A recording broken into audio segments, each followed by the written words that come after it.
Ginny and AJ would like to acknowledge the traditional owners of the land across the countries now known as Australia and the United States of America.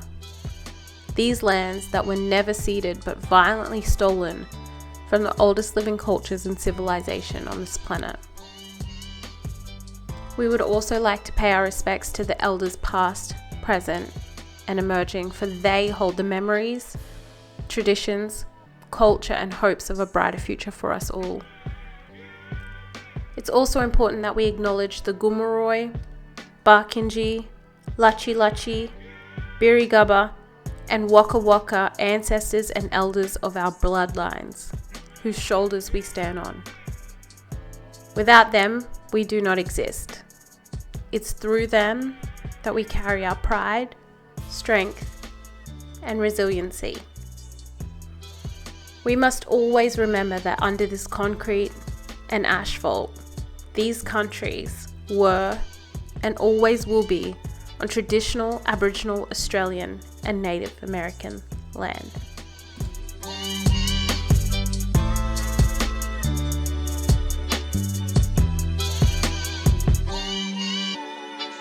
Everyone, welcome back to episode 2 of Unapologetically Blak. Ginny and I are so excited to bring you back this, another chapter of this experience and journey. We're so honored that you guys are back listening in. We also want to thank you for the amazing support and recognition that was given to us after our first episode.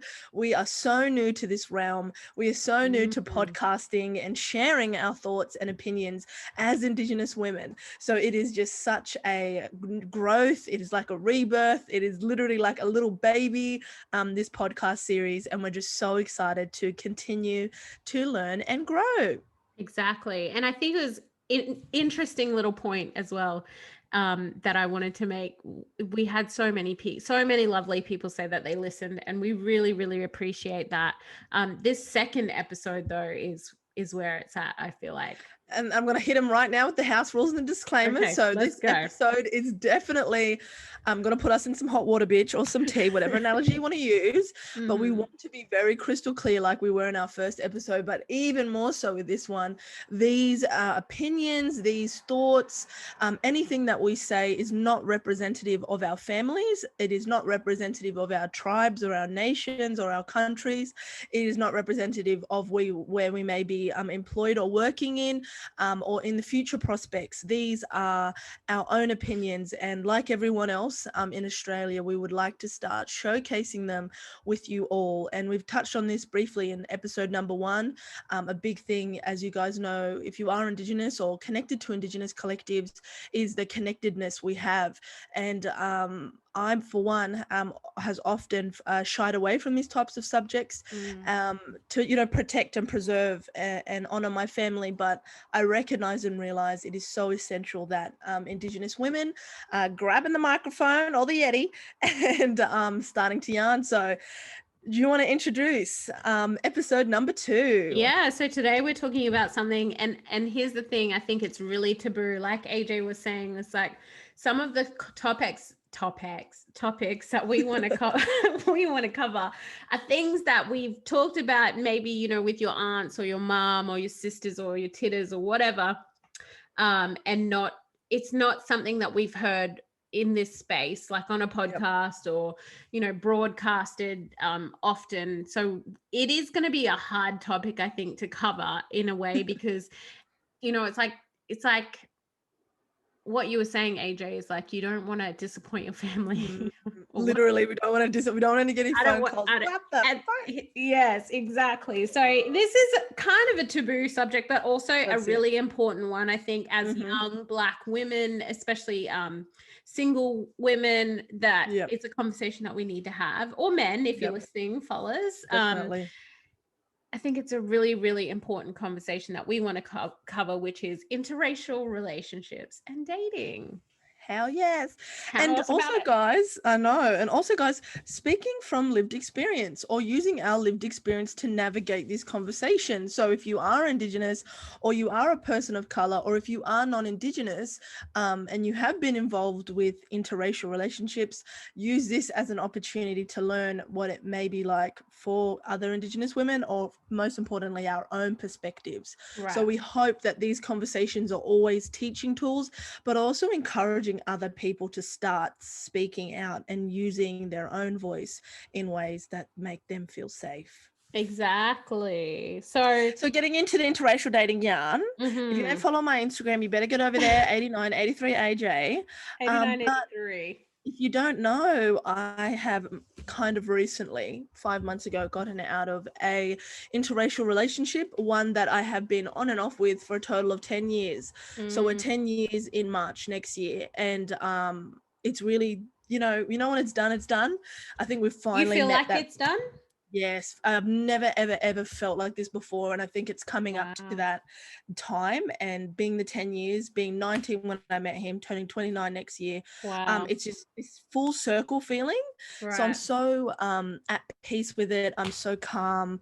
You know, and like black fellas will know that you kind of get an energy, or you get a still connectedness to somebody, irregardless of the relationship. But now I do not feel connectedness. If anything, I feel a disconnection. So it's such a emotional experience, letting go of someone that I was connected to for so long, but also recognizing we will forever be connected through our child. But today I want to yarn about, you know, what I think has contributed to the breakdown of our relationship, being an interracial relationship. What has it been like for me? I've never been in another relationship. I've only ever been in an interracial one. So I'm very excited to share my insights. I'm relatively the same as well. Like when it was funny because when I started doing some research about this particular topic, I actually had never thought of myself as being in an interracial relationship, because everyone I ever dated, really, except for my first boyfriend, which was a mistake, Side note, was like a person of color. And I never really thought of like, okay, if I'm dating someone who's a person of color, but it's just not from my race, that I really thought of it as an interracial relationship.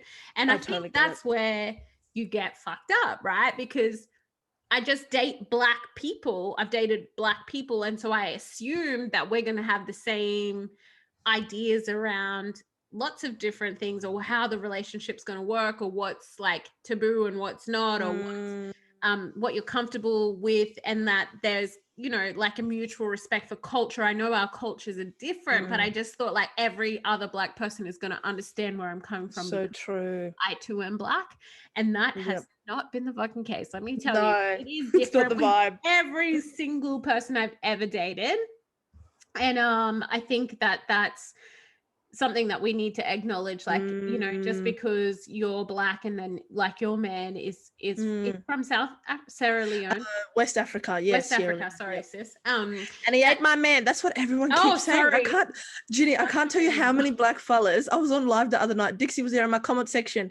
Yeah, like your man. I said, what man? I ain't got no man. I know. Maybe black fell away. Well, and I haven't even known you for 10 years, but I just I think, I don't know why I said that. It's the energy. It's the presence. Yeah, and that's what I mean. We're going to get into it today, guys. That energy of loving someone from another culture or another strong background, and that level of connectedness. Because like you're saying, Ginny, there's a lot of differences and between being in an relationship with someone of color, but there's also really profound connections, I believe, can be established though. Yeah. Looking forward to getting the tea, bitch. So I have a little yarn that I'm gonna tell you. So I think this is sort of on that topic as well, of like how, you know, just because you're in a relationship with another person of color, how different things can be. Because I've dated a lot of African American fellas, particularly like when I've been living in the US. So I've always, like I said, always been attracted to black people, but I always found myself in certain situations. Like, for instance, I had this one guy that I was dating who turned out to be, oh my God, that's actually a very good yarn for me to tell, like how psychotic. I was about to say, did I tell you about it? No, why don't you just tell us right now? Oh no, it's fucking, it's a long one.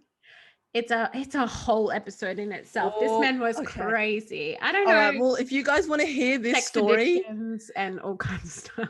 okay, I'm dying. I need to hear it. But if you guys want to hear this, please let us know. We might organize a live or something where Oh we yeah.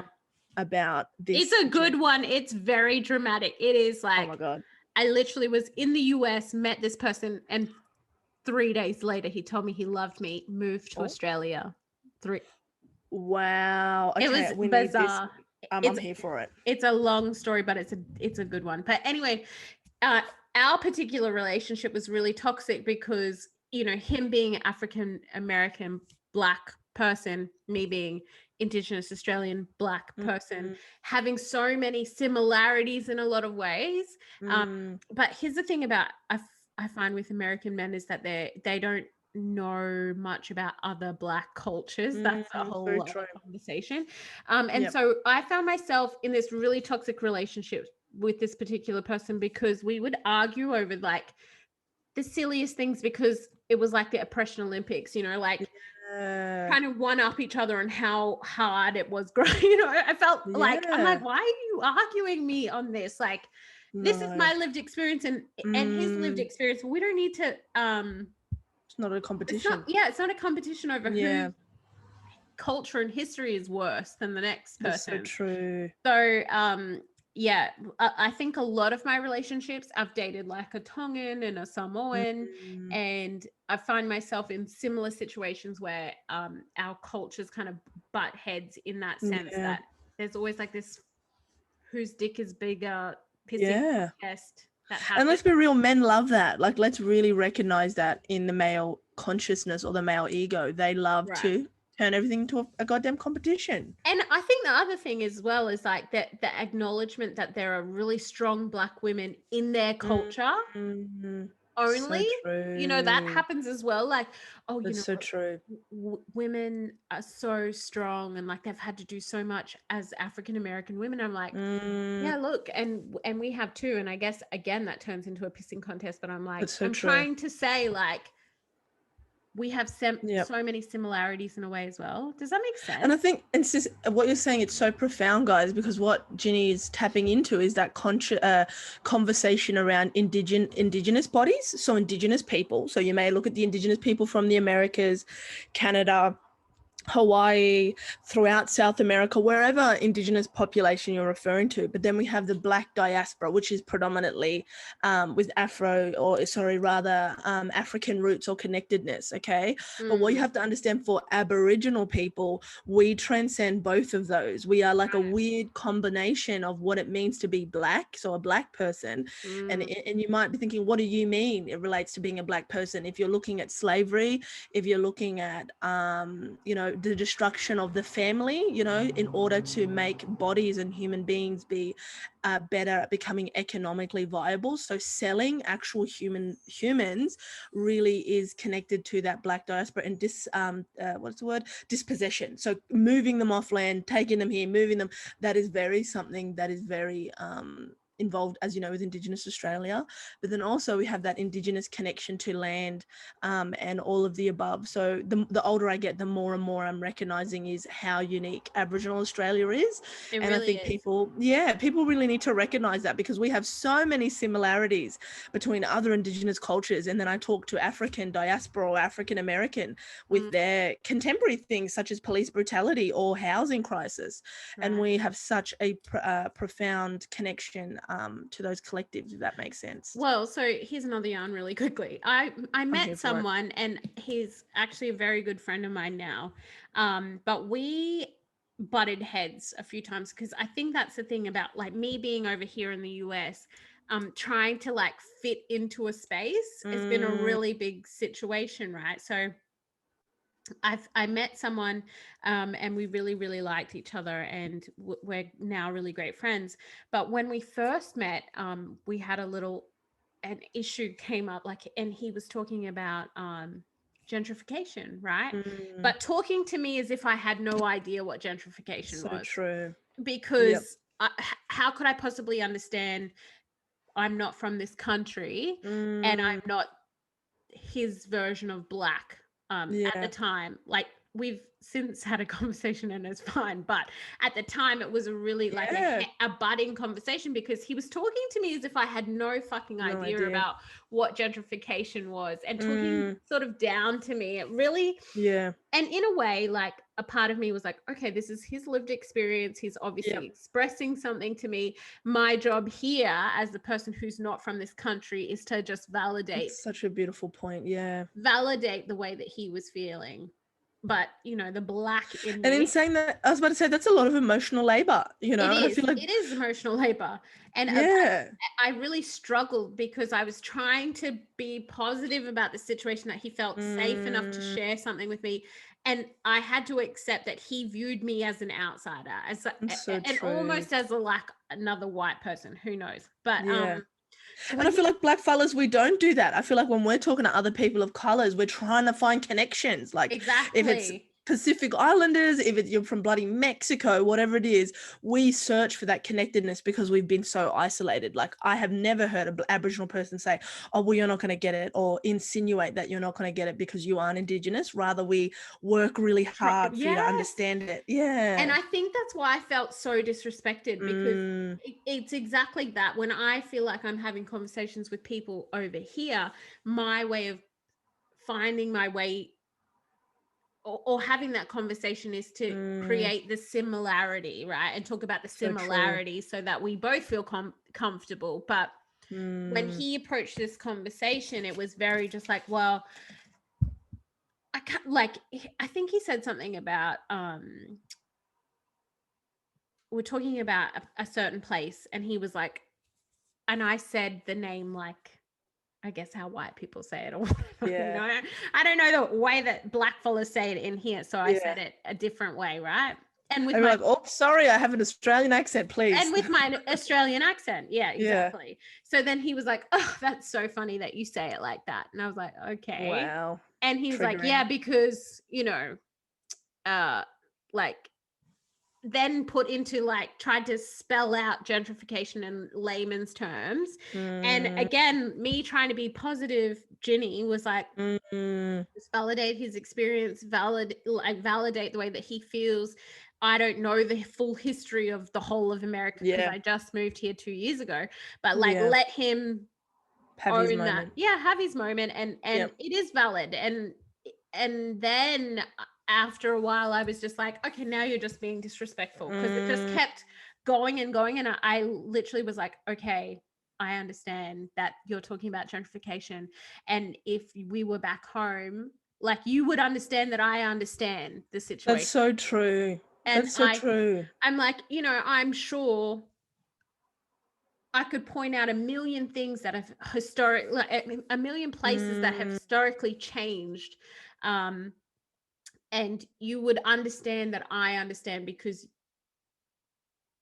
you're finding out about me and who I am, you know, like that. It wasn't that exchange. Does that make sense? Like, he wasn't trying to tell me in a way that made me feel like I was a part of it, because that's what I would do. Right. I would do if the conversation were in reverse. As black fellas, like you were saying, we constantly trying to find connectedness and where we fit. And so he was just going off on a fucking tangent. I need to stop swearing. On a tangent, but I just felt like he was, what is the word I'm looking for, AJ? He was invalidating. Invalidating me as a black person. That's right. Or that I might have had an experience. Like, how do you just have a conversation with someone and not, like what we were just talking about with other black fellas that we couldn't possibly understand because we're from different communities? No, there's so many similarities, and I would never talk to someone as if they had no idea. And so it was really disrespectful. And in the end, I just ended up being like, because, you know, this is an African American man, and so you know, places have changed dramatically and all the rest, and gentrification is really, really big over here, if not, you know, big everywhere really. But I ended up just saying, well, did you, like, even before this place was something for you, before then, historically, it was a place for Native Americans. Pull the truth out, sis. I literally had to pull the Indigenous card out. Yeah, hell yeah. I was like, okay, well, you're not you're talking to me now like I have no culture at all. Like I have That's right. even though we've shared conversations, we've shared history and all that sort of stuff, then talking to me like that and taking it that one step further, I had to be like, well, okay, before it was a hotel that you and your friends used to hang out with or That's whatever. right. It was actually a place where Native American people live. And do you know the history of that place? Like and that's when I got into the oppression Olympics. That's when I joined. I don't even call it that though. I think it is constant recognition. You know, if we're going to talk about history, because that is a colonial mind struct. If we're going to talk about history, let's talk about history. Right. And what it always comes back to is indigeneity. And again, I think that how it ties in with us Black fellas, because we have been all of that historical practices, like example in America in relation to the Indigenous populations, and then obviously the Black diaspora being utilized for manual labor and slavery and exploitation and all of the above. We've enjoyed all of that, you know, so I feel like what you did there was again indicative, Ginny, of your lived experience. And I tried to do it in the most respectful way because, you know, I try my hardest to be as respectful as possible and understand that, you know, we all have different experiences. That's right. That was an interesting kind of relationship that I formed with this person. And look, it could have went left, could have really went left. So true. And he was really, really great about it. We're still really good friends. And he was like, you're right. Like, you know, which is great, but it doesn't always happen that way. And I think that that's as Black people or as Indigenous people, hell yeah, interracial relationships can be really, really tricky and hard to navigate. Even friendships, like you were yarning about, guys, look at the complexities of that conversation. Both of those parties could have just been like, okay, well, fuck you then, bye, you know, or like block and anything, then be like, my experience with an Aboriginal Australian was that's blah, right blah, blah. And that's my experience with an African American man was, they're just ignorant and they don't know. But that's the thing is like, it's all about, but I think the way that you put it was so lovely as well. I think you're absolutely right. As Indigenous people, we try to find a way to connect. Honestly. Rather than be like, oh no, you don't understand. I'm the blackest person in the room. Yeah. Here. And then like even the different states, like, yes, we have our issues, like, you know, New South Wales and Queensland in particular. And I'm a New South Wales and a Queensland baby, so I can speak on it. Me too. Yes, honey. Oh my God. I was born in Tamworth. What? I was born in New South Wales, but lived in Brisbane my whole life. Wow. Okay, I go for Queensland in the state of origin, though. I was like, of course. I go for the Blues. I'll do you. Oh, yes, I have to the death of me. I know, shame job. But yeah, guys, exploring and understanding the commitment you have to have. You have to commit to these types of relationships, and if it's going your way, if it's not, using our cultural ways of being, and not all Indigenous, because we're not homogenizing everyone, but we can recognize a common thread is trying to find connectedness. And I feel like that makes us distinctively different from white Australia or whiteness, because we look to divide. And if it's Black fella, something happens in New South Wales, we'll try to share that experience with the mob in Queensland, or the mob over here, the mob over there. We are constantly paying respect and acknowledgement to each other's collectives, but also when we don't have similarity in culture, also when we don't have connectedness, recognizing that as well. We're not trying to fake it.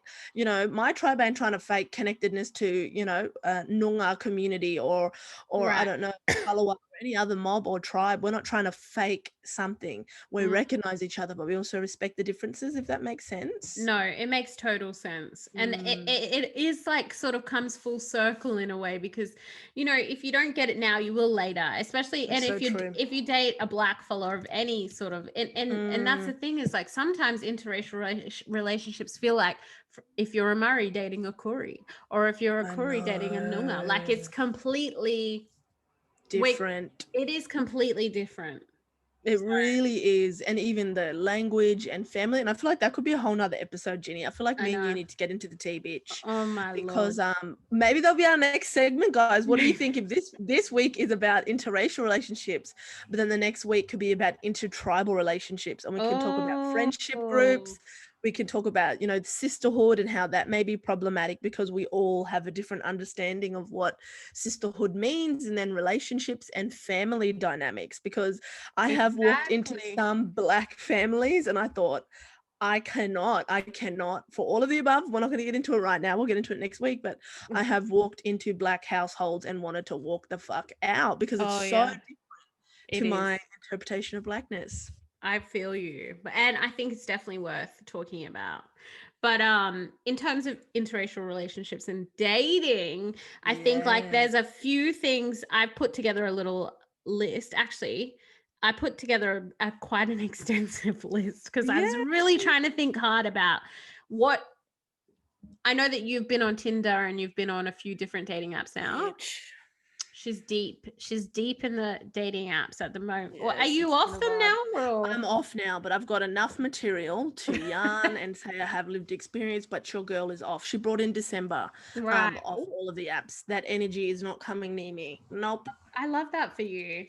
But I think, you know, I was trying to think back to when I was on dating apps as well, and like what sort of relationships I've been in. And I've been in a few, sis. Let me tell you, not a lot, okay, but enough to have lived experience. Exactly, enough. But that's the other thing.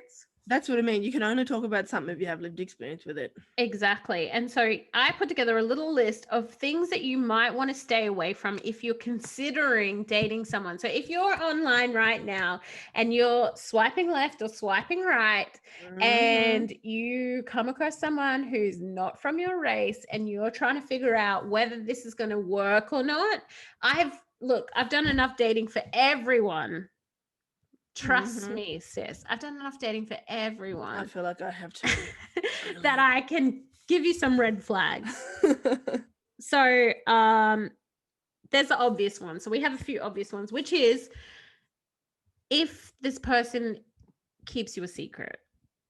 I don't know if you've ever been in a situation where you've dated someone who hasn't taken you home or hasn't introduced you to the family or their friends because they're worried that one, they're dating a Black person and that their family are going to feel some kind of way, their friends are going to feel some kind of way. So I think that's a red flag, right? Hell yes. You don't want to be somebody's secret. No. We're out and proud, sis. We're Black women. And I'm sorry, you can't keep us a secret. No, you can't. And don't trick yourself, girl. Do not trick yourself into thinking, I'm okay with being a secret. Like, I want to keep it low key. I don't want the drama. And he's got a really big family and I can't process it. And he has a big beep. So I don't want to make drama. You know, you have to. It doesn't matter how big it is, okay? It doesn't matter how big it is to. No, don't matter how big the border is. No. It's never that great. It's not worth it. Never worth it. You know, you want to be with someone obviously that is proud of you and should stand with you, not hide with you. And you know, even if they say that their family don't like Black people or whatever, like, hello, it's 2020, bitch. So true. You're the minority now. This is disgusting. Like, get over yourself. So, one, do not be anyone's little secret. Number two, I had okay, this is a good one. The person who's like the backhanded compliment guy. Oh. I've definitely had this. Like, I'm triggered. And yes, exactly. And this is one at Black women. You know this one very well. Oh, you're really pretty for an Aboriginal girl. Oh, you must be mixed. Bitch. You must be half white. Oh. Actually, that's not even a compliment. That's not even backhanded compliment. No. That's just that's a no-go. No. But, you know, I've definitely been in dated people that have been like, oh, you speak really well. I didn't expect, you know, like, oh, wow, you finished high school. That's happened to me. I've had someone say, wow, you really finished high school and you went to university. No, it's not okay. I've had someone literally say to me, oh, wow, you have a really nice brown skin tone. I thought that would only be found in South America. Welcome to Tinder, bitch. Welcome to Tinder. But delete the fucking app. Oh my gosh. You do not want to date people who say these sorts of things. No. You know, and even people that praise your features because they don't That's right. them. You know, like, oh, you have such nice lips. I don't know, like, oh, you No. have big lips, or I don't know, any of that shit. Oh, you're so tan. It's so nice how you can get a tan and I get sunburn. Like, that's just a weird thing to say. No. And if you are an a non-Indigenous person and you're listening to these tips, please understand that they can help you if you are pursuing a person of color. It can, but also be your authentic self. If you are racist, Yes. just be racist so we can Fuck it all. so we can see it. So we can see it. Don't pretend, okay? Don't just, I know. oh my God, because there are people out there. Dating is hard, I think, and then dating is extra hard when you're Black. So you don't want the backhanded compliment person. The next one is the person who has an unhealthy assumptions and wants to consume your culture.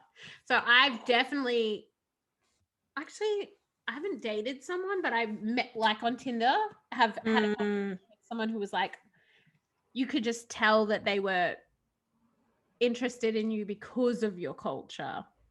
And I think that's Creepy. something, yeah, it is a bit creepy. Yeah.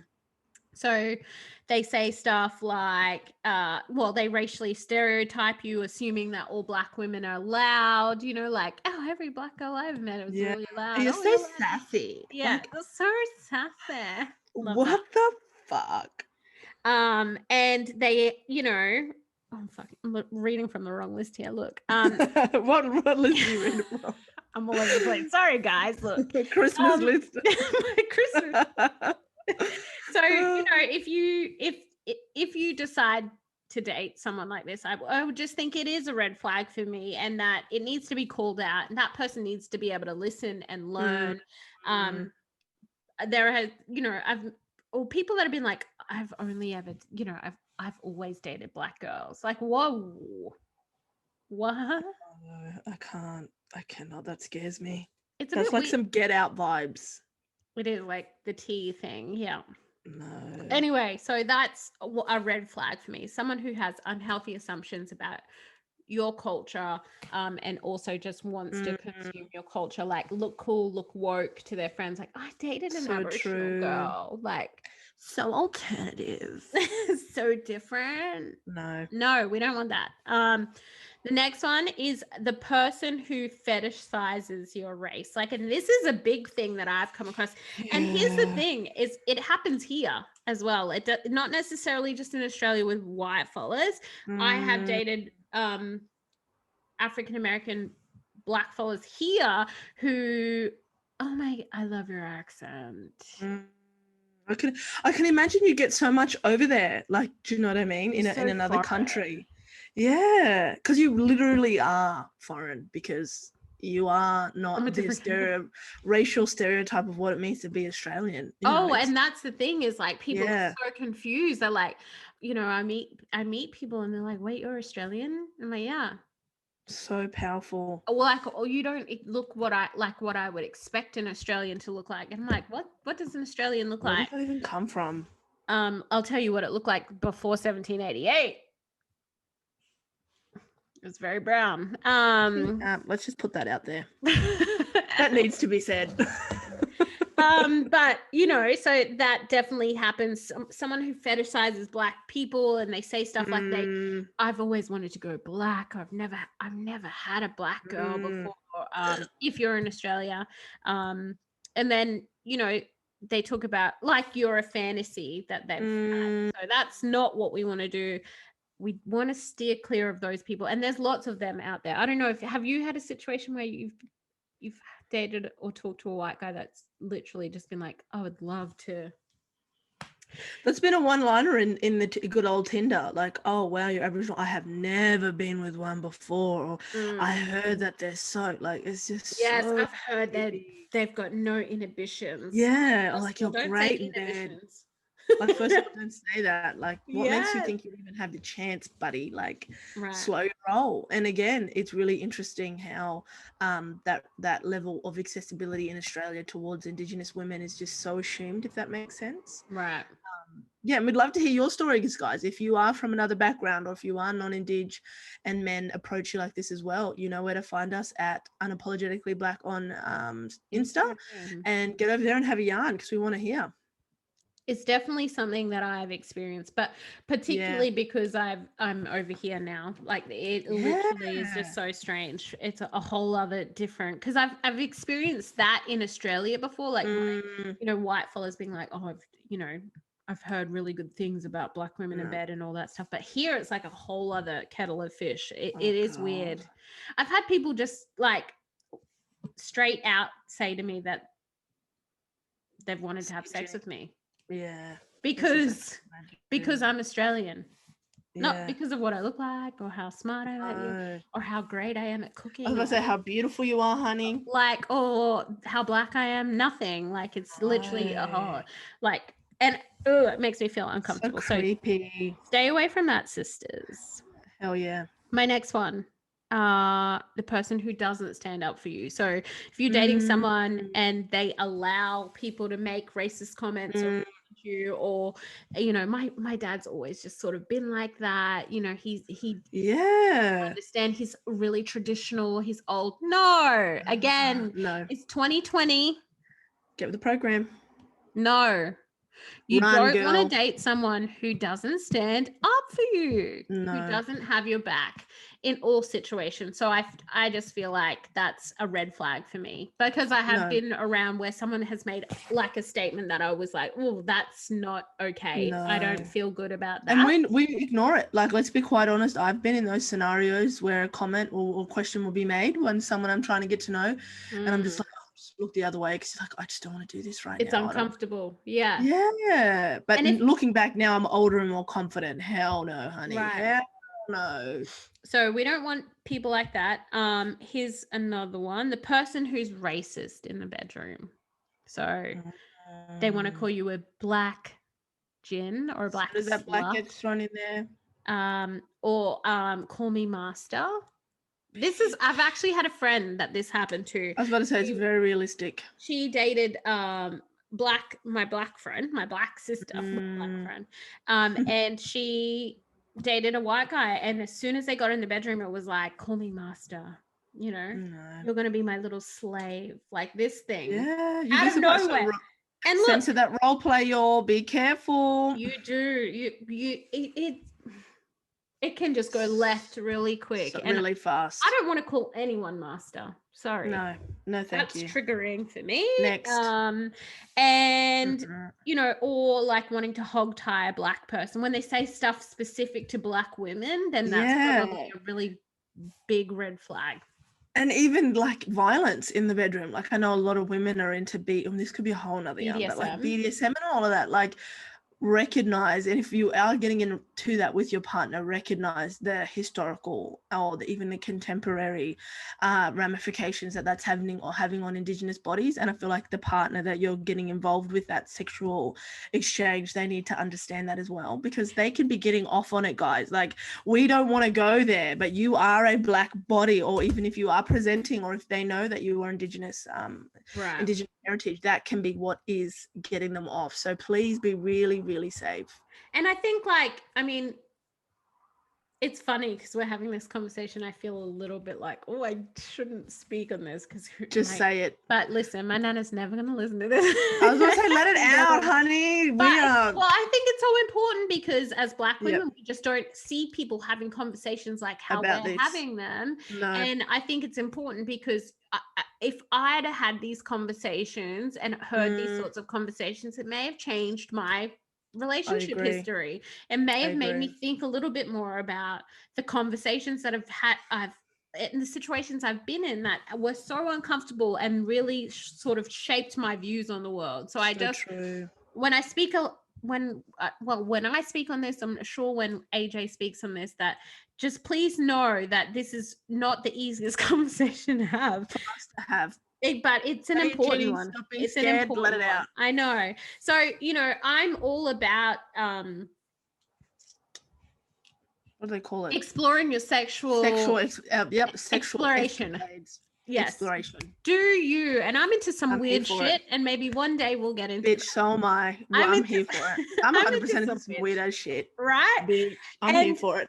And these men are into some weird shit. Like, let's be crystal clear, bitch. They're into some super fucking weird shit. Like, even I have to have boundaries sometimes, and I know that's hard to believe. But consent is so important, and even in BDSM, consent is even more important. And you know, when I've watched and read things on BDSM, like every time you enter yourself into a situation, you need to have these it's really healthy to have these conversations and boundaries, and that the person who you're entering this situation in with understands where that comes from, because it's an opportunity to also educate someone, so that we're not, I mean, it's okay if we consent to it, right? If we have a conversation and it's consented to, but if shit, say it. We need to be girl. ensuring that the person that we're having the conversation with is right. And let's build a T, bitch. Are you the dominating or are you the dominator? I'm the dominating. You would probably be able to tell that. But in those types of role plays, do you like to be dominated, or are you a switch? Do you do both? See, I think I could do both. Build a TT. But what do you prefer? Submissive. Oh, bitch. This is why you and I work so well, because we are so different. We're very different. That's funny. Actually, but I'm the same though. I can switch as well. I can go back and forth as well. And I've definitely met people that I'm like, oh, I could just be super dominant with this person, because I think that's fun too. That's so true. Generally, I'm like, oh, what do you want me to do? I'm like a real girl. Oh my God. We have to dedicate another episode to this, guys. Let us know if you want to hear about more into sex, more into relationships, role playing, and all of those things. We are super nervous to get into it, but we feel like it has to be done. Look, we need to talk about it. And if you're listening and be like, oh my God, we know. Yeah. We know that you just chill out, number one. I know. Slow your roll. Let's be real, we're classy, and we're not even going to be derogatory. It doesn't even matter if you're not classy. Because, bitch, if you don't want to be, and that's the other thing, just because I'm a woman with class, bitch, that don't mean I'm always classy, honey. Like, that I can't get down in the mud and roll around. Bitch. Don't second guess it. The minute you second guess it is where you've gone wrong, because then shit can go left real quick. Oh my God, what's going on here? Okay. Like a true Black woman. So, yeah, it is about educating the person that you're with as well, to ensure that the next person that they're with, that they're having those sorts of conversations as well. True. Like, you know, I just think that's so important. Just, you can't assume that everyone understands. And we know that because people have very fucking different opinions, but so true. Super important in that space. And then I have my last one. Is this my last one? Yes. You do not want to date a person who isn't open to discussing anything related about race. And I've seen this happen before. It's like, oh, I don't, you know, people that say I'm colorblind. Like, I don't see black and white. Well, that's part of the problem. Yeah. No. You're a part of the problem. I've had friends say that to me. I don't look at you like you're Aboriginal. I'm like, bitch, what do you fucking look at me like then? God damn. An alien. Yeah. Ah. So, you know, it's important that your partner or the person that you're dating with is going to be open to discussing race-related things, because I've been in interracial relationships where questions are thrown at me. I'm like, well, this is really fucking inappropriate. But if you haven't had that conversation with your partner, then that's going to be an issue in the long run. It's gonna come up. It's going to rear its ugly head. You know, when someone says that they are colorblind, or they claim to be colorblind, that means that they're not taking note of the experiences they face in the world due to race. So that means they're ignoring that this is a big issue for you, and that they're probably not going to be very good at offering support, if that makes sense. If that person is more likely to just be like, well, I didn't think it was that big of a deal, and Tom whatever. So true. It needs to be talked about. It has to. And especially if you're in a long-term relationship as well. Like, I mean, if you're just kind of messing around, you're messing around. But if you're trying to build foundations, guys, don't devalue the input of your culture, your identity. Because just because they're not valuing it, that is not okay for you not to value it, if that makes sense. Yeah, no, it does. And for the next person, like, That's right. you know, say we're quite confident women, and I'm always going to say what I feel, Yep. obviously, but I would never want to put myself in a situation and then have the person that I'm with then go and repeat that sort of, you know, situation with a woman who's not able to have that conversation, and it ruin self-esteem or that's right, or damaging. whatever. Yeah, because if he's telling you he's got a black type, honey, if he's telling you he's into Aboriginal girls, leave an imprint, bitch, and leave a good one. Don't traumatize the poor fella. Let's just educate. I'm so here for it. But then, yeah, you're making them a better person, right? That's you right. Just need to get out there. Just make sure they're making you a better person as well. Don't let them degrade or pull down. And all of the points that you just shared, Ginny, they're so profound, because I wish that I knew those before entering my long-term interracial relation. So thank you. You're welcome. Yeah, well, you're right. I just think it is really, really important. I think and these are my lived experiences. I'm sure there's a lot of others, and I'd love to hear if you have other red flags. Like, what do you look out for when you're dating someone? How do you ensure that you're not dating a racist? And how do you maintain a relationship when you're in? Because I've never really dated a white person before, except my first boyfriend, and I wouldn't really call it that. I think in that particular racist, I was going to say, in that particular relationship, he was the person who kept me a secret. Yeah, we were friends, you know. So I think that we just need to be really, really careful and look out for red flags and be safe, and look after ourselves and look after each other. And that's my 2 cents. It's funny though, I think we're seeing like a lot of interracial relationships happening, and I think that there is a really like when you see an Aboriginal woman with a white man, it's a very different reaction than you would from a Aboriginal man with a white woman. Like, we almost expect that to sort of happen. It's like normalized now, right? And then when we see a black woman with a white man, it's almost like, oh, like you couldn't find a black man or whatever. But you know, it's not my tea. Like, it's not what I'm into. No, but we've heard of those conversations. We've seen sisters be ridiculed for going out of their race, and I've been ridiculed for dating out of my own race. It was very, very difficult for my dad in particular, and even my mum, both of them. It was very difficult for them to understand that I was choosing to go out of our race, if that makes sense. And I just always wondered, if I was a boy, it would have been different. Or even, guys, here's some more tea.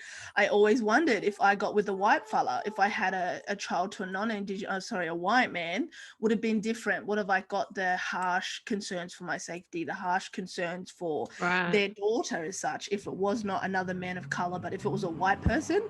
Because I feel like a lot of Aboriginal communities, obviously because I have extensive history, but I just feel like it would have been a lot easier of a transition if that made sense for them. And interesting, so I feel like a lot of their concerns came to fruition around culture, around gender roles, around raising a child, around longevity of that lasting in a long time. And I feel like, again, guys, if you have strong Aboriginal parents that, you know, have supported you, like my own, very blessed, really listen to their words, because so many years later they rose up and bit me in the ass. But also, in saying that, I did prove them wrong. We did prove them wrong in a lot of aspects as well, and we have a beautiful little daughter. Yeah, cute. But I think you're absolutely right. I think, like, it's interesting, hey, like, I think, you know, my grandmother, she used to sit me down a lot and talk about and I've said this on our first episode, she's a very Christian woman. So she had she's from day one been like, Regina, I want you to marry a Christian man and all of it, which is lovely, right? But then I'm like, Do you know the Christian, like at our church, the boys at our church were some of the worst people in the world. I'm like, let's be real. They're horrible. They were like, you know, not look, and I'm sure they're great men now. Organized religion is going to be another podcast series, because I cannot. Because we have to get into it, sis. I was like, I can't, you know, and she would be like, you should date, and I won't say his name because he's a black fella and we're very well known. You should date blah, blah, blah, blah. And I was like, if you knew what he got up to on the weekends, like, yes, he might look like a good Christian man in church, but he is talking to me crazy outside of these four walls. So it's interesting though, I think, like the expectation that people, older black people have for you as well. It's so true. And even again, we love to talk about our lived experience, but I think it's so important to acknowledge our parents' lived experience. And that's another episode as well, guys. You can hear these kind of projects springing up, but Ginny and I do want to yarn about the differences between New South Wales or Queensland relationships or other tribal groups, because again, we can't homogenize all black people. You can't just assume if you date an Aboriginal man, it's going to be, you know, rainbows and fairies, because we have such distinctive cultures and understandings of family structures and expectations as well, diving into that. But one thing I wanted to talk about in relation to my interracial relationship, guys, is understanding the role of colonization. So like all different groups in Australia, colonization has impacted us extremely differently. Every collective, yes, we have overarching themes, but we have very different exposure to the phases of colonization. And again, that's a really big problem we have in this country, because Australia does not want to talk about the ways that colonization affected us, and then we're unable to start evaluating and discussing new ways to overcome it. And I think that's exactly what's happening right now in Australia, is new types of colonization, new destruction of our family, new devaluation of black men and black women, and that is affecting our relationships or our capacity to date black men. Now, another really interesting point is, guys, I have tried Tinder, I have tried online dating, I have, you know, mixed around, gone out. I have never connected to an Aboriginal guy or, like, you know, had a relationship as such. And I'm not going to sit there and blame this on black men, but it's things like location, it's things like obviously being risk of being related, but also, again, I would like to talk about the value that is being placed on black women and different types of black women, because we can't just say, again, a black woman is a black woman. No, there are many different types of black women. And I'm sure many of sister girls listening to this right now, and I do want to explicitly state this, is we are seeing a big trend of our men not get into relationships with Aboriginal women, and or even value us or even see us of worth. And you know, if you are a brother and you are listening to this, you know, please feel free to add your 2 bobs worth. But I just feel like it's essential on my part to discuss that breakdown of black relationships. And when I say black, I'm speaking Indigenous.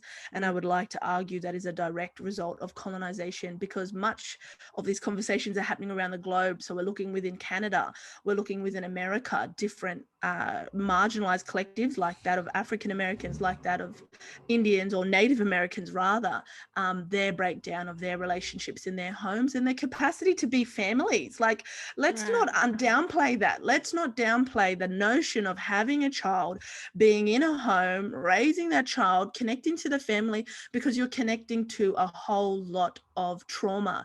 You are connecting to a whole lot of disadvantage, and marrying or connecting to someone out of that socioeconomic bracket or that cultural bracket provides another alternative. That makes sense, really bitch. That's a T.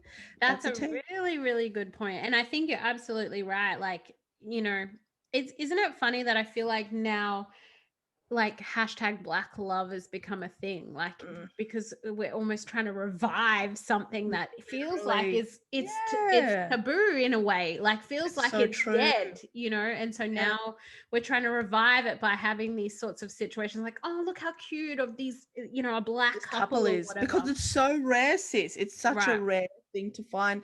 And even we've got colorism involved in that, so like different skin tones with this and different features, we've got all of that playing out. And what I want to discuss briefly right now is body positivity in different Black spaces. So as you guys know, I was in an interracial relationship with someone from a West African background, and they have, like all cultures, very different and very distinct beauty ideals or beauty standards that were very, very different to that of white mainstream society. So going through that relationship, I was not open to him, because I feel like, guys, it's so important. Don't let that one person give you your validation. Like, I can't say I jumped in that relationship and I was like, he made me love me. No, jumping in a relationship with someone from a different continent made me recognize that an entire continent has different beauty ideals, but they're also affected from colonization.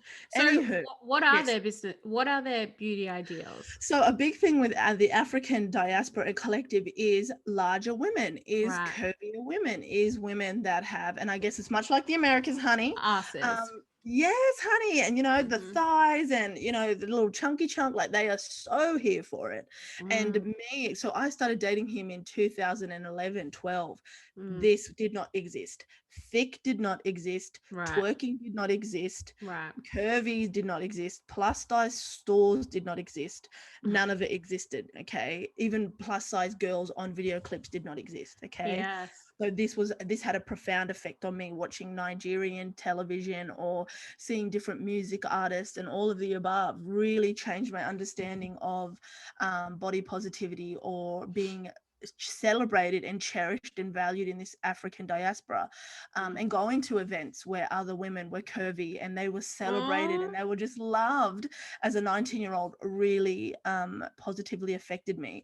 But I want to talk about that with interracial relationships, the positivity, but I also want to mention the negative aspects. So I can sit here and skite up and talk about my experience, but for anyone that's listening to this podcast, evaluate the risks. So evaluate the risk of, if I went into a relationship with someone of another background that did not celebrate plus size bodies, did not find them desirable or worthy of love or acceptable in society, the negative impacts that could have had on me. So I often evaluate that. And I think that's one of the big points, guys, that make me not want to get involved with a gaba or a white fella, is simply because I know it. I know the demon I'm going up against. I know the demon. Look at me. Okay, let me rewind that. God damn it. I understand. I want to say devils. No. It's okay, sis. Beep. I understand the risks associated with dating a white man. So you have misogyny, and I'm sure so many people from the white gender roles feel very different, you know, and that's it. I think that's why I've steered away from. Because how are you going to give it with a white man and then say, oh my God, you don't like big girls? Like, you don't like big. How am I going to get mad at him for not liking big girls? My whole life, white fellas been telling me they don't like big girls. And we're not saying that not every white man is the same. Like, because again, it's so bad that I feel like we have to explain ourselves. We're not saying that everyone is going to feel that way, but what we white see, society, but what we see and what we're told and what we look at on TV. Let's just look at the cast of Home and Away. Thank you. Go watch any news channel at 9 o'clock in the morning, honey. If they ain't a size 10, you ain't on that TV. Right. And so we just know that that's what the expectation or the standard. Yeah. That's right. And then I feel like that, like, how am I ever going to get into a relationship with a white person, right? And even if they come at me with something really offensive, I just feel like I'll feel stupid, to be quite crystal clear. With dating a white man, I would feel so dumb, because it's almost like, oh well, because like I got in a relationship with a whole entire Muslim. My daughter's father is Islamic, so that came out in the end of his age and wanting to get married and wanting to raise our daughter. I feel stupid for that, because it's like I knew that was going to happen, if that makes sense. But there's a difference with comparing a faith to a whole not even an ethnicity, but a ideology. Okay. And if you don't know much about Islam, Muslim men can marry believers or non-Islamic women. So that's a whole nother yarn. We're going to get into that to another time. Yes. But back into the white man conversation, I would literally feel so stupid if he came at me with something racist, if he came at me with something misogynistic, if he came at me with something colorist. Like, let me tell you, if I dated a white fella and he even said anything remotely, because I'm so sensitive, I'm so traumatized, if he said something remotely, like even anything about my family, triggering, the rage, and it's not okay. That was the other thing I was thinking about before we had this yarns, guys. It's not okay to have that type of energy or fear like that, but in saying that, you have to be realistic, because it's not okay for me to go and date goddamn Daniel or Andrew, you know, and then come at him with fucking 240 years of trauma, you know, and just drag him for filth and destroy his whole entire identity. That's not a nice thing to do. So really evaluate the impact of colonization on white people themselves, and, you know, on their journey of allyship. They're not going to be perfect. Or if you are dating a non-Indigenous man or a white man, understand that he's not going to be perfect on that journey. But also evaluate if you're emotionally ready to partake on that. Right. And I think it's like, you know, we see these conversations play out all the time, like on social media, when someone messages me, well, how can I be a better ally? The emotional labor, the labor that goes into explaining that, you know, you have to consent to it. And generally I don't. That's not my job. That's not what I've been put on this earth to do, explain and teach you how to be a better white person. But that's so true. Why would you do that in a relationship? That's so true. So if you're not willing to do that with Hannah, or you know, we're coming up with all the white names. With Pippa. My sister's name is Hannah. Don't. But Emily, don't get whiter than that. Emma, baby. Emily. We don't have nothing wrong with white people names. No. Look, we've all got one. And so last name? That just because he looks cute or whatever, and look, I have been blinded by the light myself at times where I'm like, no, it's not that bad. Like, he's really good looking and he's a racist. Like, you're right. We have to weigh up the labor that goes into it. And that's why, you know, take my list of red flags as a grain of salt. You have to be emotionally ready, and physically and spiritually ready. If you decide, it doesn't matter if they're white.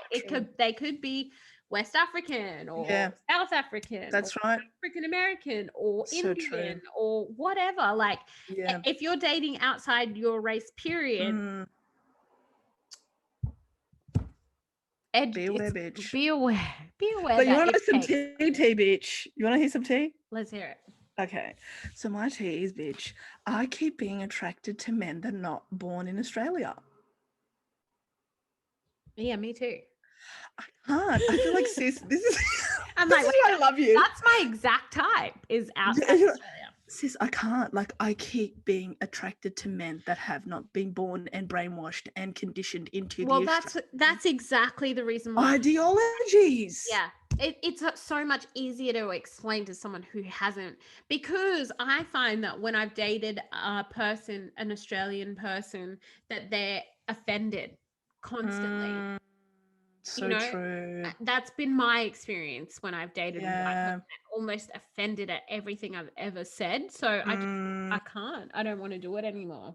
At least it's going to be work, no matter which way you look at it. But I feel like when I've dated men who aren't from Australia and they are of color, that there are similarities, and I'm able to, like you said, find a connection in some way. And it's like literal brainwashing, guys, because in this country, as young children, we are indoctrinated to devalue Black bodies.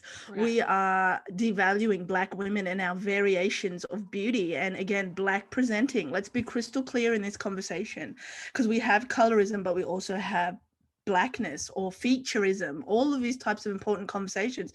We are brainwashed. So with my interracial dating is also recognizing that I'm dating men, or I like talking to men from other countries, because they have their own lived experience, but they're also able to look at Australia subjectively. And even moving forward, if I date another guy, I'm always going to be cautious of where did he grow up, what like years, whereabouts was this, where was his parents, because those things are fundamental in relation, I would like to argue, to the value placed on Indigenous people, our lives, what we've been through historically, what we're going through contemporarily, because our institutions, our education system is failing us across the board, but also societally.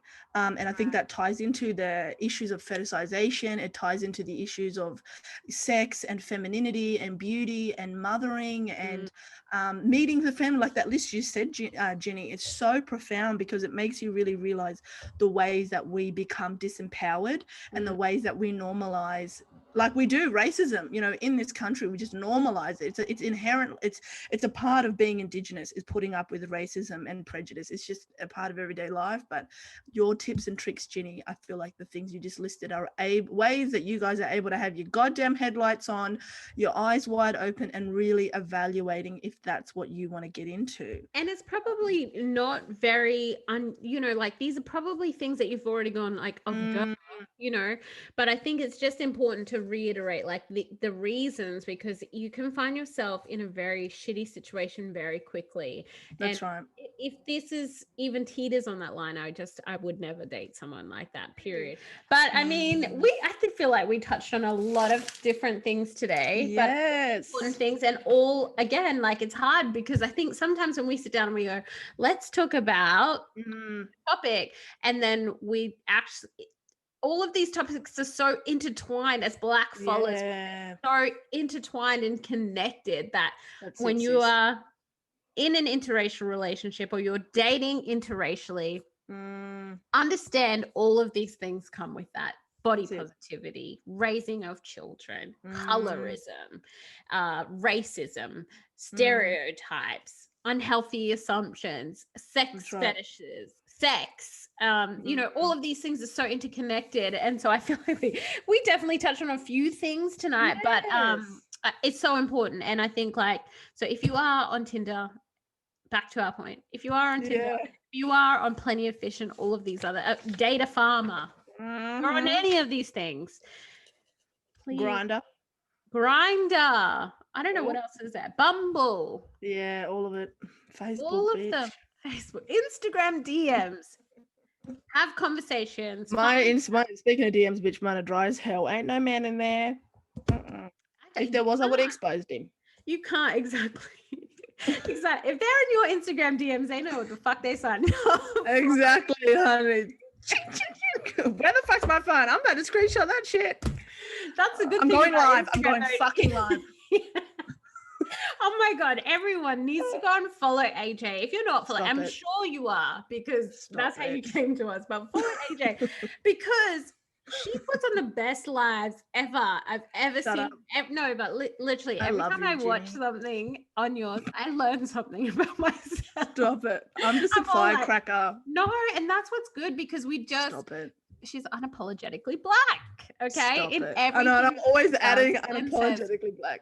I know, but it's so important because there's so much perspective to be learnt here. And she has, when it's bad, and you're gonna feel it. And that's what I love about you, because you evoke emotion. Like literally from me, I will be having like just thinking about something fucking random, and then I get on your live and I see you going off, and I'm like, yeah, bitch, sis. What the fuck is happening? You know, like I really get into it. I'm like, what? I love you. Who said what?